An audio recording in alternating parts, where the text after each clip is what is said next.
मेरा नाम मसूद अहमद काजी है। मैं चीफ एग्जेक्टिव हूँ पेशावर बैरक्स का और काउंसल जनरल हूँ रोमानिया का। आज 13 अगस्त की शाम है और अभी हम 14 अगस्त में दाखिल होंगे। बहुत खुशी का दिन है, मगर बहुत अहद को ताज़ा करने का दिन है कि हमें जो पाकिस्तान दिया गया था, हम उसके साथ वो वफा नहीं कर सके जिसका हमारे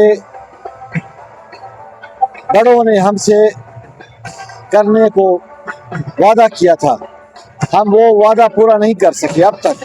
हमें आगे चलकर यह अहद करना है कि हम भरपूर कोशिश करेंगे कि अपने सूबे को आगे लेकर जाएं और पाकिस्तान का नाम बुलंद करें और पाकिस्तान को तरक्की याफ्ता ममालिक के साथ दोस्ताना ताल्लुकात रखते हुए तरक्की के सफ़र पे गामजन रहें और इसको एक तरक्की याफ्ता मुल्क बना दें।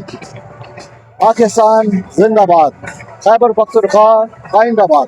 मेरा नाम है साइमा, हम कश्मीर से आए हैं और पेशावर आए हैं हम जश्न आज़ादी मनाने और बहुत अच्छा लग रहा है हमें। इधर आके बहुत अच्छा फील कर रहे हैं, बहुत इंजॉय किया है और यहाँ के लोग बहुत अच्छे हैं। पठान फैमिली बहुत अच्छी है, बहुत चिल कर रहे हैं जी।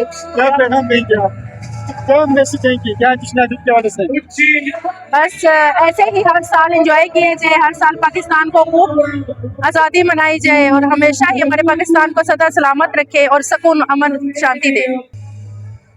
हमारा परचम ये प्यारा परचम, ये परचमों में अज़ीम परचम, ये परचमों में अज़ीम परचम, अता रब्बे करीम परचम, हमारा परचम ये प्यारा परचम।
Ci sono già